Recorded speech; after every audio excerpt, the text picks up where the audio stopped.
Hello, my name is Rich Howard, owner of Architectural Builder Supply. This video is to demonstrate how to rekey the inside cylinder of a double cylinder Segal rim deadbolt is what this video is about. The inside cylinder, if you have a single cylinder Segal, it's just a rim cylinder. There's nothing unusual about the exterior cylinder. This is just a typical common rim cylinder. It can be Segal, it can be really any rim cylinder. It's all going to work on the back side of your body. Okay, by the way, that's called a shutter guard. I had somebody ask me that the other day. It's just a shutter guard, and it's meant to help restrict access to sticking a tool inside of where the tailpiece of the rim cylinder would be actuating the lock. Once that rim cylinder tailpiece is in the lock, you can operate the bolt, meaning if you stuck a screwdriver in there, you'd be able to operate the bolt. So that shutter guard is there to help prevent access to that. And this video will show about removing and rekeying this inside cylinder. However, I'd like to say that if you can avoid doing it at all costs. These parts are not meant to be disassembled, reassembled, disassembled, reassembled. They're brittle. They have to be bent back into shape, and they work, and we've never had a failure. But if you have to repeat the operation of removing the tailpiece multiple times, it's likely you're going to break the backside of the cylinder, and I'll show that to you. As an aside, I have in the past completely replaced the inside cylinder by taking a mortise cylinder and modifying it in such a way that I could mount a different cylinder on the inside of this. Why would I want to do that? There's already a cylinder. Well, on this project that we were doing, the client had a residential brownstone in Chicago, a very typical brownstone in Chicago, and he wanted a Segal deadbolt. This is a neighborhood in Chicago, north side of Chicago. Chicago, New York, Detroit, old cities are going to have a lot of Segal locks. Here in Naples, Florida, you're never going to see a Segal lock. Not that you'll never see it. These locks are 100 years old, so their heyday was, 80 years ago is when these were being installed everywhere. Today in apartment buildings in New York, they're countless. They're innumerable. Well, this client wanted the Segal because the door had the Segal lock on it, and he likes it, and it works, it's effective. But he also introduced some new locks into the environment. I think he had Quickset Titan. I know that he had a Baldwin mortise lock. Really nice looking Baldwin mortise lock. Quickset Titan locks. And then he said to me, hey, I need a double cylinder Segal. And I needed to take a Quickset key. And I said, well, okay. So the options are change everything else to the Segal keyway, which this is going to come with. The standard Segal keyway. Change all of the other locks to match this. Not practical because you couldn't get a Segal keyway for those Quickset Titan locks. The Baldwin mortise lock, that would not have been a problem. It would have been a mortise cylinder. It would not have said Baldwin on it, but we certainly could have done a mortise cylinder in a Segal keyway. And I said, you know what, let me investigate, see if I could replace the inside cylinder, which I was able to. I basically took a mortise cylinder, I drilled it, I tapped it because this is held on with 2 screws. That was in a Quickset keyway. I was able to build, I don't recall exactly how I did it, I may have photos or a video of it. Build a tailpiece linkage to the back of it that it all worked. The bottom line is it was a costly operation because of the time to convert this to take a Quickset keyway. And then this was just a new rim cylinder for the outside and a Quickset keyway. It was expensive because of the time to do it, but it worked perfectly, in fact. It also, during that operation, made me realize I can put any keyway on the back of this. You want a Schlage FG keyway? Great. You want a Sargent LA keyway? Awesome. You want to do Corbin Pre-System 70? Super cool. You want to do Medico. You want to do Primus. You want to do ASA. You want to do Multi-Lock. You want to do any of these restricted keyways? You can. You want to do small format? Awesome. It can be done. So we can, small format I'd have to make sure I can do. Interchangeable core I'd have to make sure I could do. But it made me realize that any keyway could probably be accommodated in the back of these. The issue is these are not nearly as popular in the year 2023 as they were in 1990, as they were in 1960, as they were in 1930, would be my guess. So anyway, let's move on and let me show you the inside of this lock. If you've not hit subscribe yet, we would very much appreciate if you did, and hopefully you're enjoying this video. Now, let's get back to it. Okay, I'm just going to swing around here so we can take a look at what we're dealing with on this lock. So, first things first, we have to remove the back cover of this lock. Let's take a look and see what we're doing. I've already started this lock job, and I realized, well, I should probably archive what we're doing. So the way that I go about keying locks is that I always have the keys that I'm keying from on my left side, and the keys I'm keying to on my right side. So this job, the client has 4 double-cylinder deadbolts, and he emailed me and said, hey, I can't find anyone that can key these. I want 4 Segal locks, double-cylinder for the church. I can't find anyone to key them alike. And I said, well, I can do it.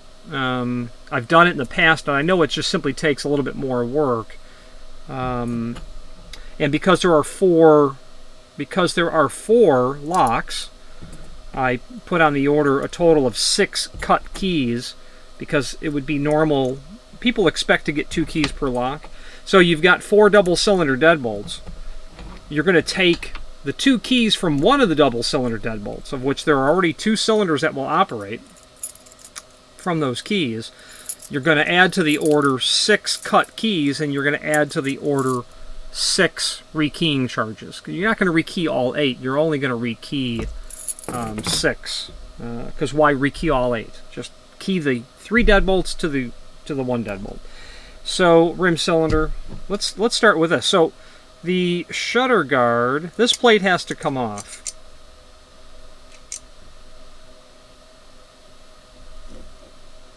This design is a little bit different. I think they've changed it. Whereas it used to have, other locks have had 2 screws on the back of this.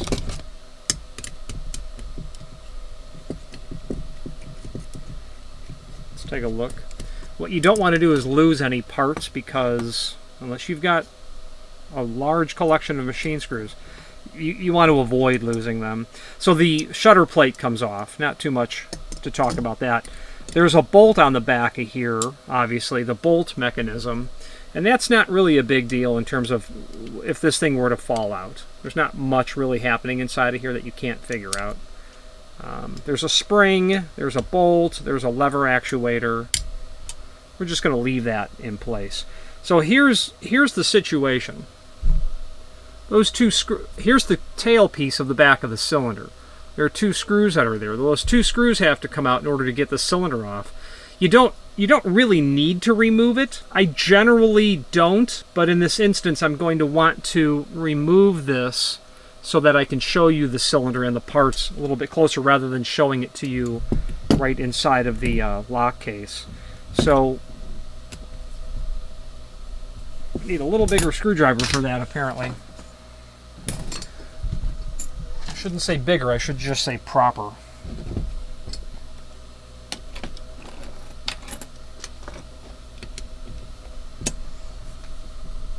Ooh, that sucker's on there. Yeah. You need a proper fitting screwdriver. You strip this out, it's just gonna be a bigger deal to get that cylinder back put in where it needs to go.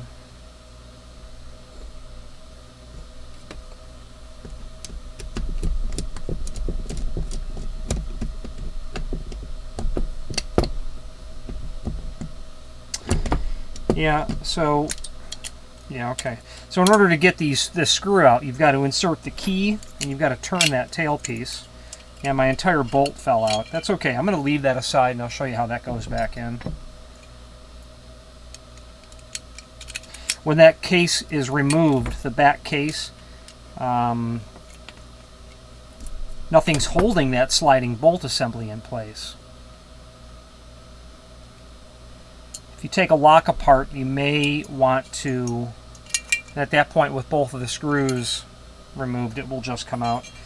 When I put parts down, I like to put them finished side up. There's no sense in putting that down. There's, you know, micro pieces of metal embedded in this little workbench here. Collar. That was another thing I had to do on that custom cylinder job. Because the cylinder that I put in there was of a longer length. This is actually just a 4-pin cylinder, I believe. 3 or 4, we'll figure it out in a moment. I think it's 4.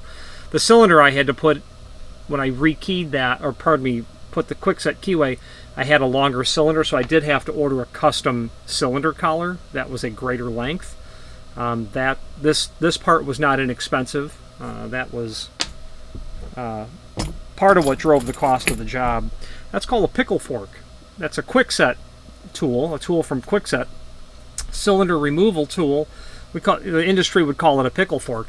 I use the pickle fork and its bird's mouth in order to allow me to remove the E-clip that's here.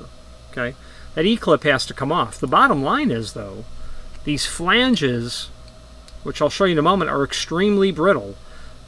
Pulling that E-clip off, you have to basically deform it. Not basically, you do deform it. So I'm going to bend that off.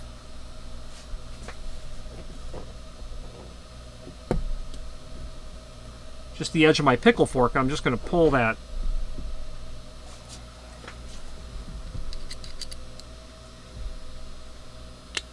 Okay, I was able to pull it to the point where I got it to come out, and at this point I can kind of just coax it out, which is what I'm going to do. And you want to be really careful to not put any undue stress on any of these 4 projecting flanges. And I'll explain why in a moment. Okay. So I really didn't deform that clip very much, but I'm going to pinch it back together with my channel locks. So now you can get your tailpiece off. The issue is this. These 4 components to the back of the cylinder are extremely brittle. If you were to compromise this all and to break them off, which I've done in the past, you're no longer going to hold the E-clip on that will keep your tailpiece on. Okay, so let's go about rekeying this. That's just a special tool that used to be a number 1 screwdriver, ground down. A wooden hammer handle is always nice to have if you want to whack on something, or a very small mallet, but a wooden hammer handle is really nice. It's cheap, and they you don't damage anything that you're hitting with it. So we're keying it from this 24361, doesn't really matter. When you rotate this, go 45 degrees. Rotate your key clockwise 45 degrees, not 90. Just go 45. There's a reason for that. Here is my plug follower. This is from it's an old tool, very old. That plug follower is no longer perfectly round.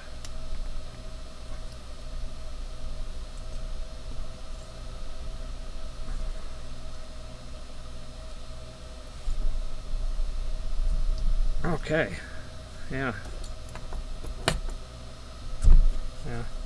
It's just, the plug follower has probably been dropped 100 times over the years, so it's not perfectly round. It goes in there a little stiff. So yeah, it's pinned 4. It's drilled 4, pinned 4. So you're certainly going to want to, when you rekey this, be sure to put all of your pins. Don't drop any chambers. That just is going to substantially reduce the security on an already reduced security system.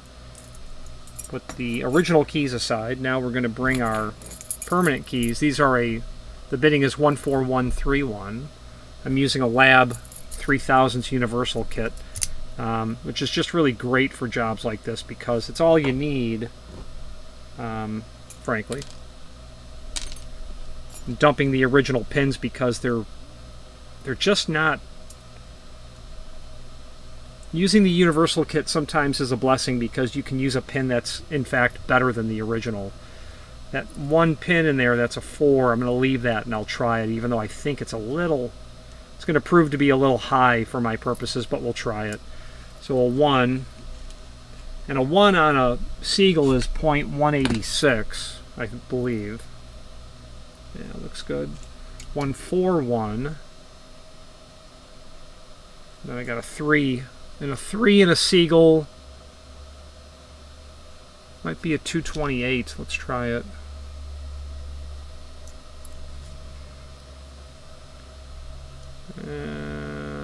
Looks a little a little short on a 228. Well, let's try a 220. I'm sorry, not 228, 225. I said 228. I'm sorry, I meant to say 222. I'm putting in a 225.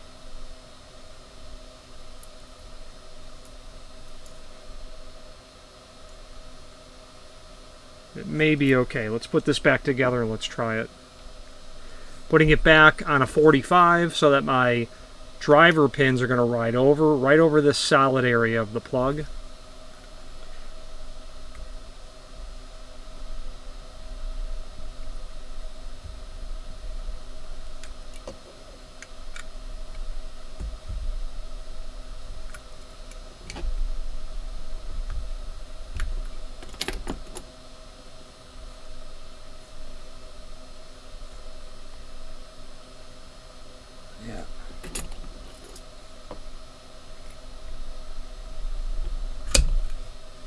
Okay, that went in.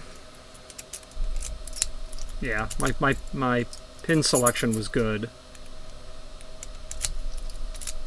And when I key a job, I always, and without exception, test every single key that I've cut. I don't test it on every cylinder, but I do test it on the first cylinder that I do, because nothing will change at that point, because I'll always use the same pins, etc. Like I said, I'd already started this job. I've already done one of the locks, so testing these now is just for demonstration purposes, frankly. Okay, now we've got that put back. We've got it recombinated to the permanent keys. Works nice. Yeah, we're good. So at this point, you're going to want to recall the way that your tailpiece was oriented, which I do recall. It was vertical. I made a mental note of that, so I'm putting that back on the way that I know that it came off. At this point, it doesn't really matter, at least in my experience, how you put the C-clip back on in terms of which of the four ways, not 0, 90, 180, 270. I would probably opt to put it away from the tailpiece component, just so that I can, when I'm pushing it back on, I'm not actually pushing down on the tailpiece. It might be easier this way. So now my job is I'm just going to push it down. It will deform, it will open up as it's being pushed down, and you're going to want the little nubs at the top and bottom, here and here, to rest inside of this slot. These preparations where it's been milled away is what makes it leak. There's not much metal left there. All I'm going to do is just get that on there and push it back on. And it clipped on really nice, actually. I'm going to take my channel lock and I'm just going to pinch that and make sure that it's, yeah, it's good. So I've got my nubs of my E-clip back into the milling that's there. That tailpiece is nice and secure. It's not going to come off. When you pinch the C-clip back together, which we do, it will make the key work slightly stiffer than normal, and that's because you're basically compressing the parts. And I want to be sure that it's on there when it leaves the shop. And the bottom line is that will absolutely loosen up in no time at all. Client won't even shoot. Here is where you get into trouble. So what I've forgotten to do is to put the collar back on. I can't get the collar on because the tailpiece is on. And this is where the trouble starts, when you need to remove that clip more than once, because you're fatiguing parts. I've already pulled it off. I've already recrimped it.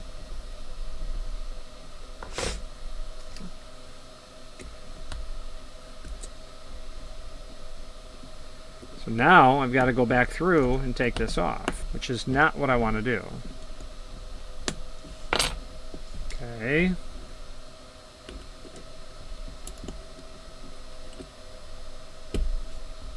So now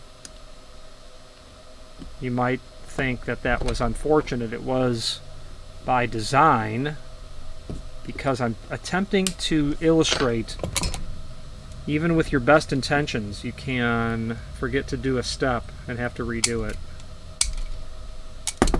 And that's the step where you can fatigue that metal. So the point of the matter is, make sure that everything works before you put it back together. Make sure it's all where it needs to be. All the keys work before you reassemble it. Your parts are put back together before you reassemble it. Okay. The bottom line is you want to leave this for the next locksmith to come in and to actually be able to service this for his client.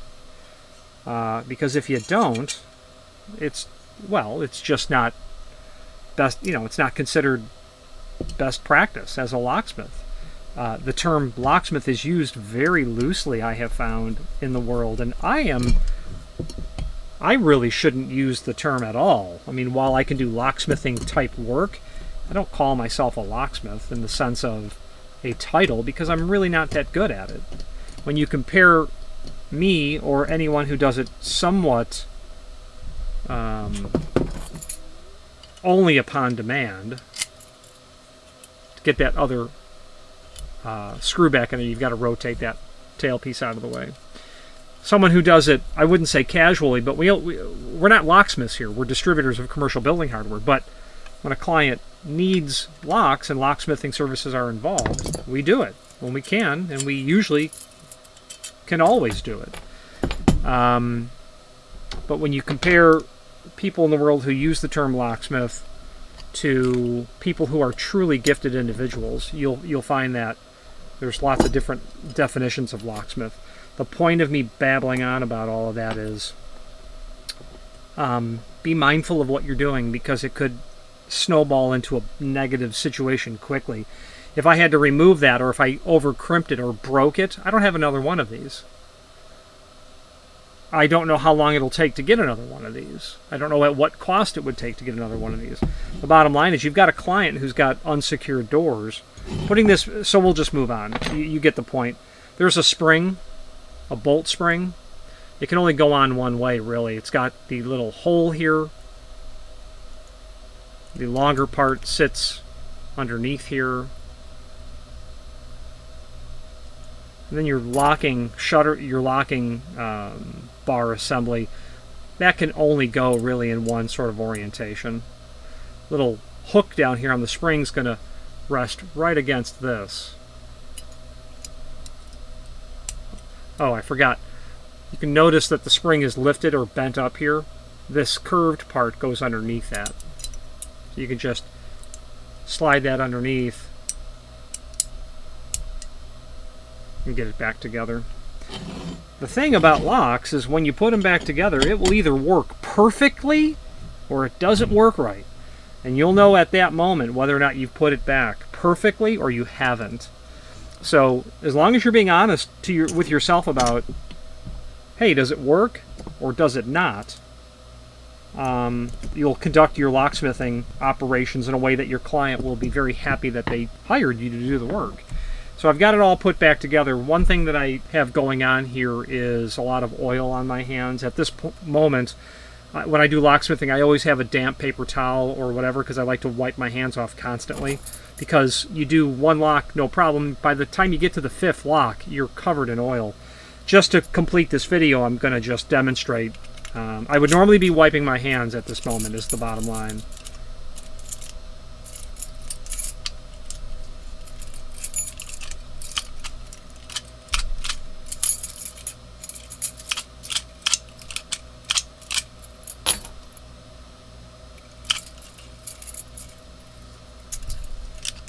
Works. I can remove the key in both the locked and unlocked position, which is very crucial to test.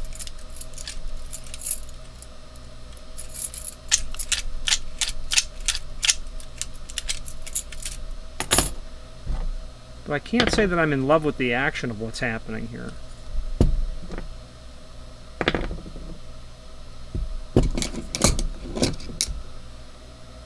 What I'm doing now is making sure that my bolt won't move. Yeah, see, I just manipulated that bolt. I don't know if that bolt should be locked in place when you are in the locked position,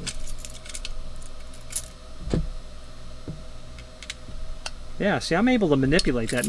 You can never get to the bolt from the outside.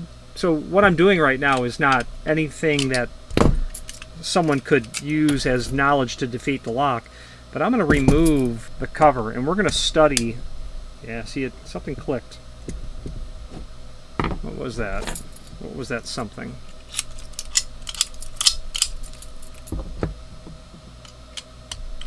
Alright, still the... Yeah, it does lock in place. Okay, I had something too tight in there. When I loosen that screw, I had the cover overly tight, and it was compromising as a result of crimping the entire assembly together, keeping it from sliding correctly. So I was doing something that was preventing it from working correctly. Locked open. Oh yeah, absolutely. It is definitely supposed to lock in the open position. So when you're unlocked, I'm going to keep my finger here just because I don't want the parts to fly out, which they will. Check it out. So when we rotate the cam, we're throwing the bolt open. When we turn it the other way, the cam is going to lift the locking mechanism. See how it lifts it? And then it throws it across. At this point, you should not be able to rotate that down at all. So what was happening is that when I initially put it together and I threw it, it obviously wasn't throwing it far enough so that right here, we're locked in the locked position. We're secured in the locked position. So the key is, if you reassemble it and it doesn't work, or you're suspicious that something's not wrong, or pardon me, not right, you need to stop and figure it out. So right now, we discovered that it wasn't working right. We got it to where it was working right. We then investigated why it wasn't working right, but more so we learned how it works. So now when you're reassembling the lock, because now you have an idea of how this works, you can really operate in such a way that you are putting product out on the job site. Yeah, that's in locked position. That's not moving.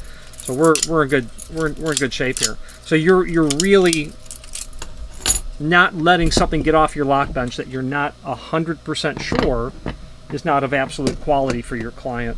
Since we're here, let's do the rim cylinder. There's not too much to this. From to. That's just a C-clip. Shouldn't be any problem pulling that off.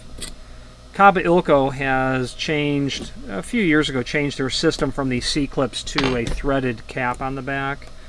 And I've never had a C-clip fail, but a threaded cap is definitely an improvement. So the C-clip is off.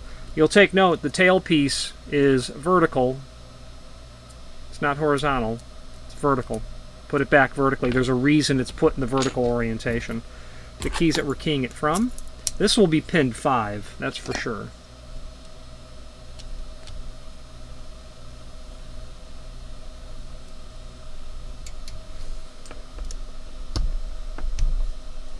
Don't like that at all.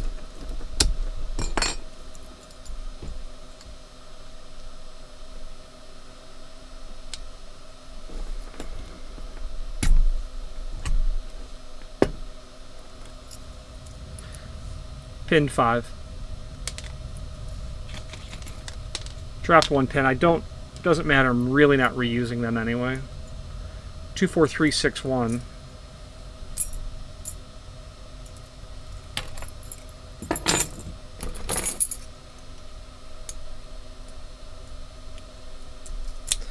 I will reuse manufacturer's original pins when it makes sense to do so, but in this case I just don't love the height of the pins. It sticks a little bit more based on how the factories pin sizes have been used.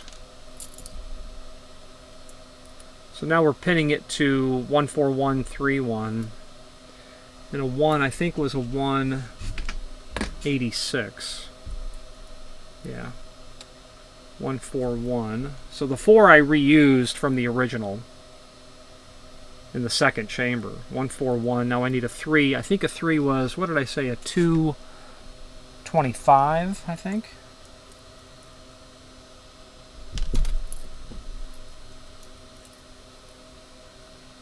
Yeah, I think the factory pins are just too high. We'll put that back together and we'll try it.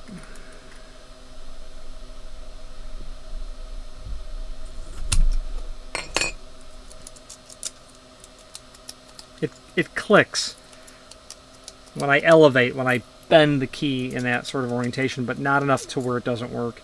I would be opting to go 3/1000ths shorter, but it's certainly very acceptable, perfectly acceptable. The client's not going to have any trouble with that at all.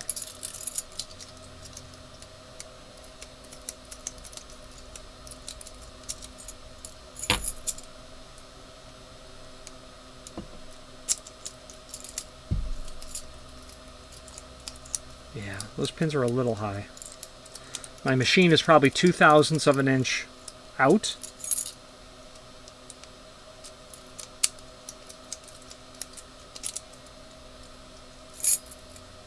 And those pins already started out a little high. So that's coming apart.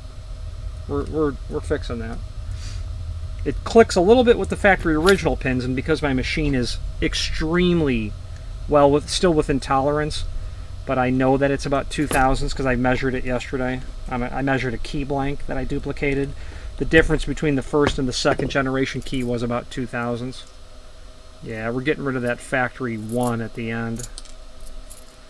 We're going to do a 186, yeah, 186 in the 5th chamber. And then the 3rd chamber, now what do we do?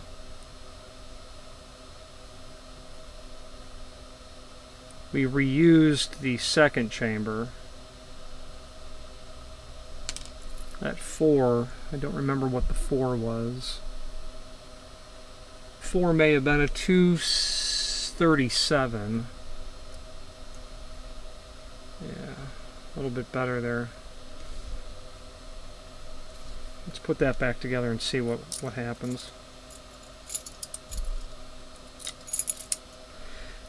And this is a great example of what you can show or tell people. People that say, wow, it's $20 to rekey a cylinder? Wow, that's a lot of money. How much time have I spent doing this? How much time have I spent learning how to do this? The bottom line is the locksmith cares a lot more about the smooth operation of the cylinder than the owner does, in my opinion. I mean, it's not leaving our bench if it's not perfect. It takes time. Time and knowledge. Time and knowledge that you have to charge for.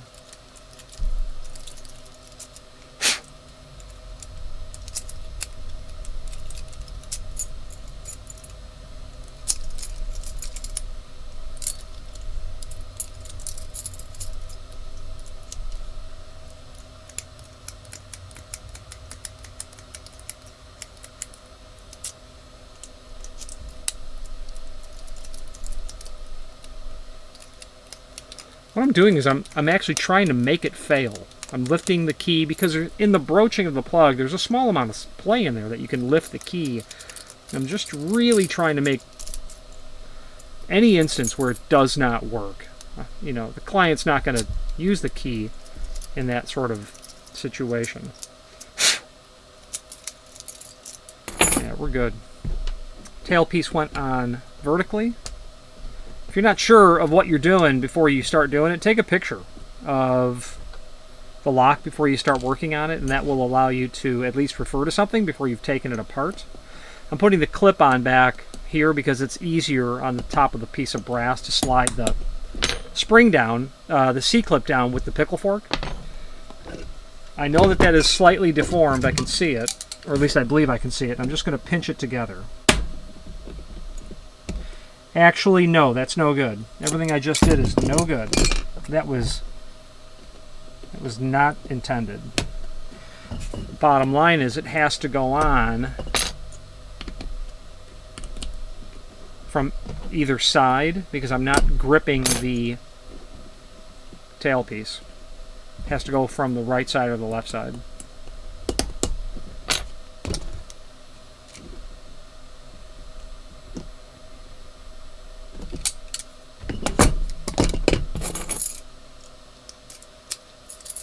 Sweet. That's how you do that. If you have any questions on how to do this work, please feel free to reach out to us. If you are enjoying this video, please click thumbs up or like, and also please consider subscribing to our channel. Let's move on to the rest of the video. I can't really say that the quality of the Segal lock has substantially degraded since models that I worked on in 1990, or actually some of the old. I have a few Segal locks in my collection. I can't really say that they're made that much, that they have been reduced in quality substantially. At the end of the day, you're buying a lock that is very likely familiar to the customer, meaning they have seen it, they grew up with it, they understand subconsciously how it works, and they just want the same thing. Rim locks, like this Segal Deadbolt, are really great because from the outside you can't get to the latch or to the bolt. This is a bolt. And it's called a rim lock because it mounts on the surface of the door around the perimeter of the door. It's on the outside edge or the perimeter. It's a rim lock. So hopefully Segal will stick around. When it comes to Segal, we have also powder coated these. I did a job where the client wanted oil rub bronze, so I disassembled the locks, I took them over to a powder coater, and he was able to powder coat most of the parts. That ended up costing a lot of money, obviously. But the client got a powder coated Segal lock. It wasn't, of course, true oil rub bronze, because it's not, that's just not in the cards to do it that way. But a powder coated finish, at the end of the day, it's paint, so you can actually powder coat it any color. Any questions on any of the Segal material, please feel free to reach out. Thank you. Thank you for watching, and if you've enjoyed this video, please click thumbs up, please subscribe, and maybe even send the video to someone that you know. Thank you.